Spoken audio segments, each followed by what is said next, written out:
आपल्यासोबत शालेय शिक्षण राज्यमंत्री डॉक्टर पंकज भोयर आहे। राज्य शासन कुठेतरी या गोष्टीचा विचार करत आहे की दिवाळी पूर्व परीक्षा ज्या असतात पूरग्रस्त जिल्ह्यांमध्ये त्या दिवाळीनंतर घेता येईल का याची चाचपणी सुरू आहे। काय नेमका शासनाच्या डोक्यामध्ये यायला घेऊन महाराष्ट्रातल्या अनेक भागामध्ये मोठ्या प्रमाणावर अतिवृष्टी त्या ठिकाणी झाली। अशा वेळेस अनेक गावांना त्या ठिकाणी पाण्याने वेढलेलं होतं।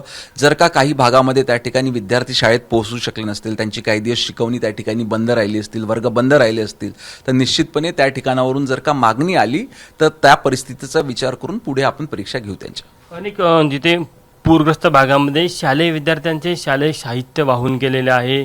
अनेक भागामध्ये शाळांना देखील मोठा तडाखा बसलेला आहे। तिथे याचा कशा प्रकारे आढावा घेतला जात आहे आणि कशा प्रकारे तात्काळ मदत पोहोचण्याचा प्रयत्न आहे। आपल्याला माहितीच आहे की माननीय मुख्यमंत्री महोदयांनी सगळ्या मंत्रिमंडळातल्या सदस्यांना त्या ठिकाणी पूरग्रस्त परिस्थितीचा आढावा घेण्याकरता वेगवेगळ्या जिल्ह्यांमध्ये पाठविलं। संपूर्ण ठिकाणच्या परिस्थितीची माहिती घेतलेली आहे, अजून पण देखील त्या ठिकाणी घेणं चालू आहे। जर का काही ठिकाणी अतिवृष्टीमुळे त्या ठिकाणी विद्यार्थ्यांचं नुकसान झालं असेल, त्यांचं शालेय साहित्य गेलं असेल किंवा शाळेची पडझड झाली असेल तर तातडीनं त्याच्यावर कार्यवाही करण्यात येईल। कालच नियोजन विभागानं देखील एक शासन निर्णय निर्गमित केला आहे।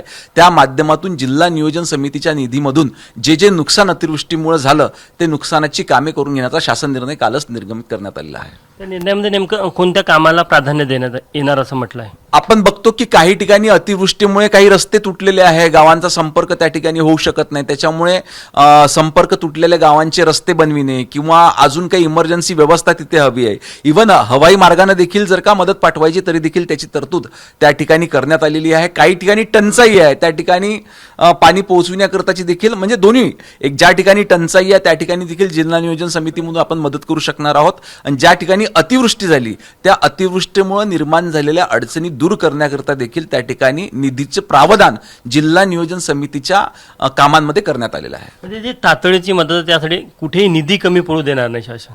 शासन हे पूर्णपणे शेतकऱ्यांच्या नागरिकांच्या पाठीशी आहे। जी मदत या ठिकाणी नागरिकांना लोकांना लागेल ती देण्याकरता शासन तत्पर आहे। आणखी एक महत्त्वाचा विषय की शालेय शिक्षण विभागाने आणखी एक महत्त्वाचा निर्णय घेतला की पहिल्या वर्गापासून आता विद्यार्थ्यांना कृषी अभ्यासक्रमाचे धडे दिले जाणार आहे। नेमका कोणकोणत्या गोष्टीचा त्यामध्ये समावेश आहे, कशा प्रकारे हा अभ्यासक्रम असेल। आपण जाणतो की आपला भारत देश हा कृषीप्रधान देश आहे आणि स्वाभाविकच कृषीचं महत्त्व, शेतीचं महत्त्व इतिहासात देखील आपल्या देशात होतं, आताही आहे आणि पुढे देखील राहणार आहे।